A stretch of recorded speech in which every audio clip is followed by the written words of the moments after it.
Rieccoci all'appuntamento del martedì 19:30-20:25, il sindaco risponde, è a vostra disposizione per telefonate, per messaggi, per tutte le richieste che ritenete opportuno fare. Il sindaco questa sera non c'è, se la regia recentemente mette in diretta il consiglio che è ancora in essere, perché ovviamente si sta trattando una tematica molto importante, lo dico, è una tematica vecchia, il vecchio piano regolatore, oggi si chiama l'adozione del piano degli interventi, una volta era il vecchio piano regolatore, quindi una tematica molto importante. Il sindaco è presente in questo consiglio, dunque non ha potuto venire in trasmissione, però fa le veci il vice sindaco Andrea Michalizzi e sicuramente credo che questo consiglio andrà per le lunghe, quindi sarà davvero un consiglio interminabile nella serata e credo si terminerà nella tarda notte. Allora abbiamo una telefonata, credo mi diceva Denis Elisabetta alla regia, vediamo se è già in linea la persona. Pronto, buonasera, con chi parliamo e da dove? Sì, pronto, sono Antonio, chiamo dall'Arcella. Prego signor Antonio.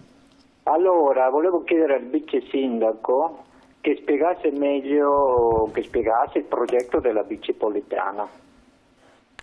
Perfetto, grazie. Michalizzi, se vuole spiegarlo. Sì, lo spiego, come dire, nella sua filosofia, non ovviamente nel dettaglio. Lei si anticipa, abbiamo esatto, perché poi io mi prendo rimproveri perché sono troppo lungo. Allora, sostanzialmente organizza la bicipolitana delle linee di forza, cioè delle linee di penetrazione, di accesso alla città ciclabili nelle itinerari, come dire, delle strade cittadine, organizzato proprio per linee, come se fosse quasi una metropolitana, e quindi il ciclista sa che prendendo una linea di bicipolitana trova un percorso che ha una sua coerenza, una sua agibilità, funzionalità in bicicletta, con il minor numero possibile di pause, in modo tale da poter avere una marcia continua e anche una sicurezza, ovviamente sempre rispetto alla sede stradale. Questa è la bicipolitana, organizzata in una quasi ventina di linee cittadine.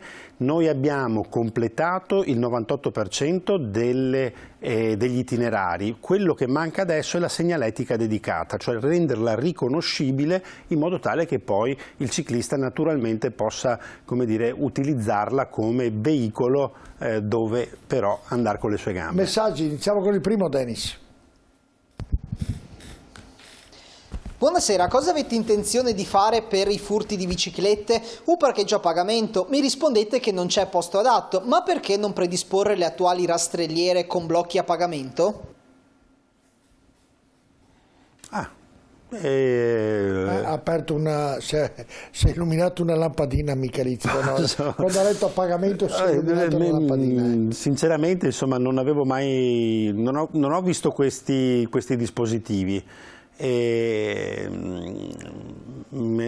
do un'occhiata, vediamo come funzionano. Sta funzionando molto lo sharing adesso, la nuova, come dire, adesso frontiera è quella della bicicletta condivisa, funziona molto bene perché sono aumentati tantissimo gli spostamenti con questo tipo di bicicletta, tra l'altro così uno non ha la preoccupazione che anche con monopattini e monopattini. Il problema da affrontare e risolvere... Mi dica la verità, ma li contano ogni tanto i responsabili di queste ditte che hanno messo a disposizione, o qualcuno ne sparisce, qualcuno va in canale, Io ricordo che una volta ad Amsterdam, anzi una volta, se lei va ad Amsterdam, se c'è stato sicuramente, nei canali di Amsterdam passa un battello con una gru che tira fuori tutti i giorni le bici che qualcuno butta dentro nei canali. Li sono, ovviamente, essendo una cipolla.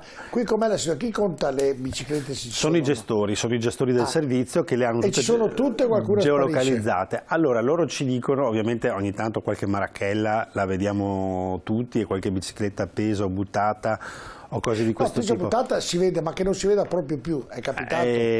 Sono geolocalizzate, quindi rubarle bisognerebbe togliere il dispositivo di geolocalizzazione, insomma ci vuole una mano, come dire, esperta da questo punto di vista. Non so approfondire il tema, però so che sono è una mia curiosità. Ecco.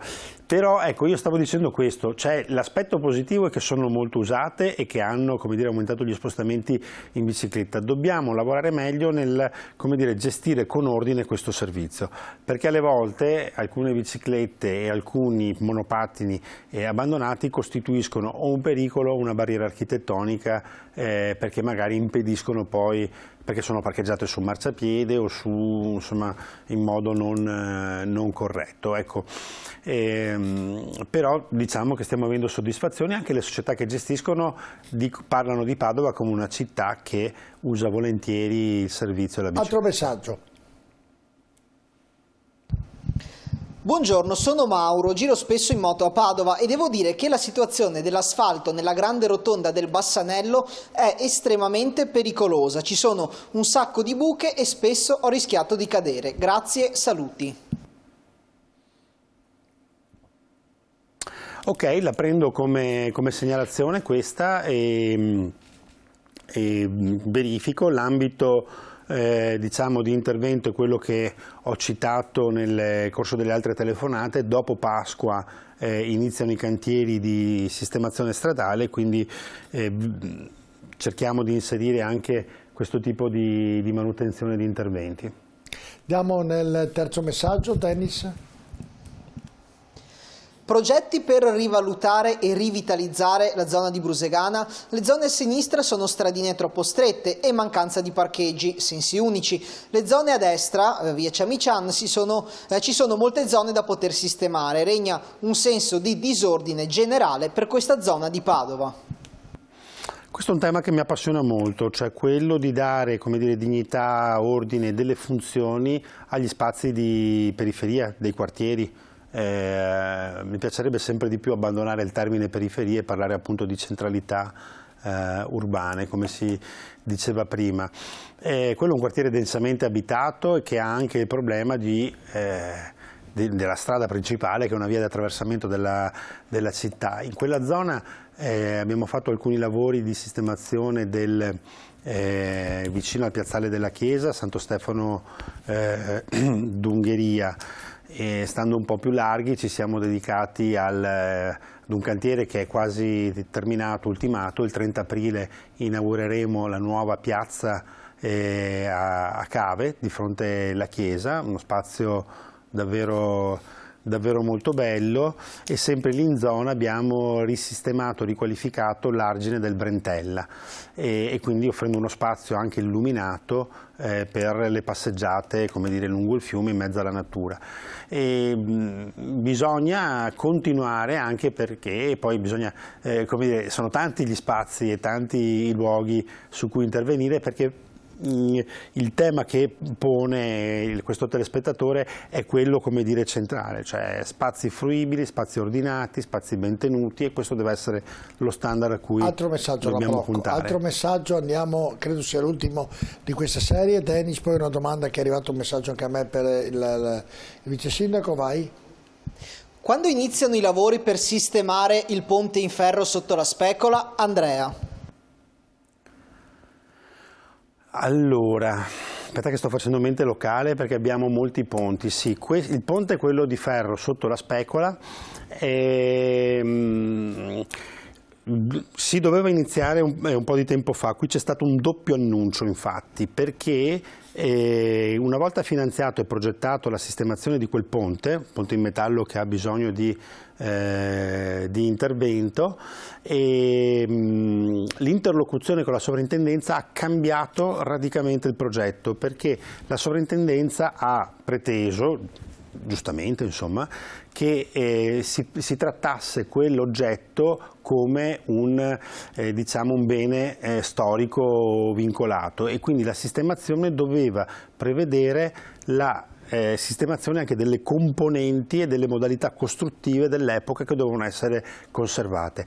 Questo ha fatto sì che lo stanziamento di bilancio di 1 milione di euro, di 800.000 euro che avevamo messo all'epoca, non è stato più sufficiente, e quindi abbiamo dovuto riprogettare l'intervento, che adesso costa 1,8 milioni, e abbiamo quindi dovuto recuperare le risorse mancanti. Questo è avvenuto grazie al bando Rigenerazione Urbana. Abbiamo incassato i soldi la settimana scorsa, c'era la notizia sui giornali e sulle TV, e quindi adesso insomma andiamo nella fase di progettazione definitiva e aggiudicazione di gara. Ci vorranno un 7-8 mesi, io penso, per partire lì.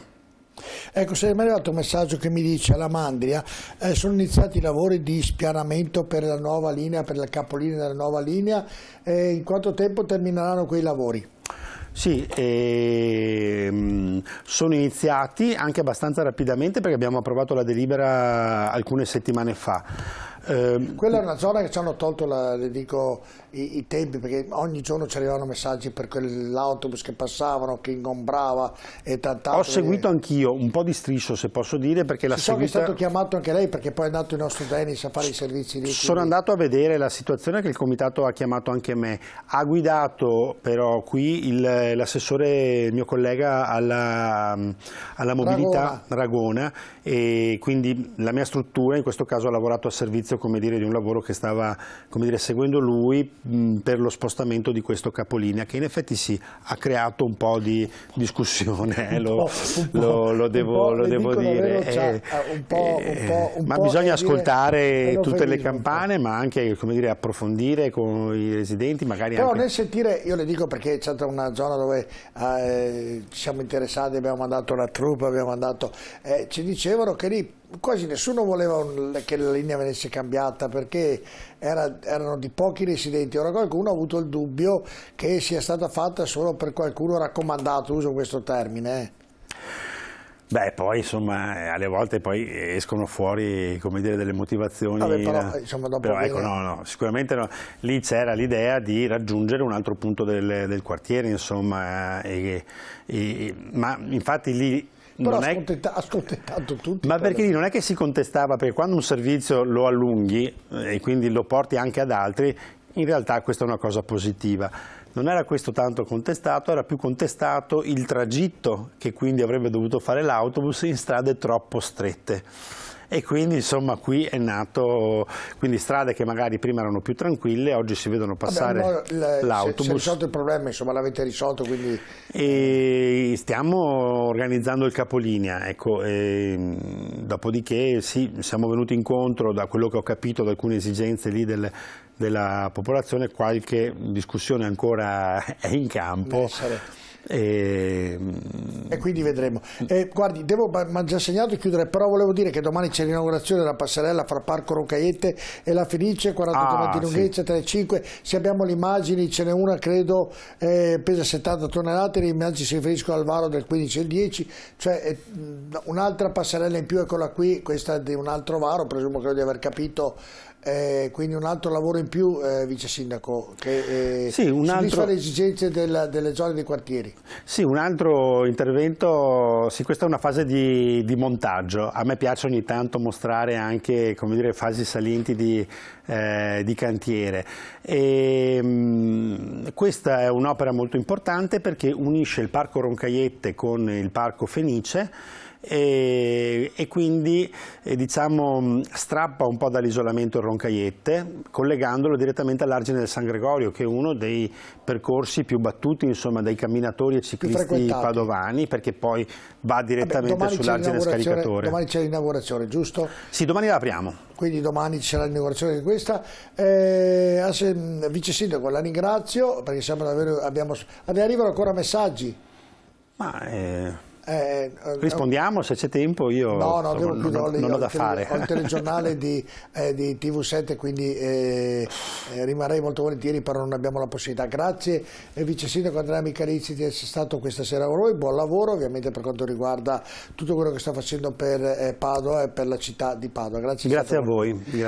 Invece do l'appuntamento a martedì prossimo con un'altra puntata del Sindaco Risponde, invece vi lascio all'informazione di TV7 con il nostro telegiornale ai reporter. Buona serata.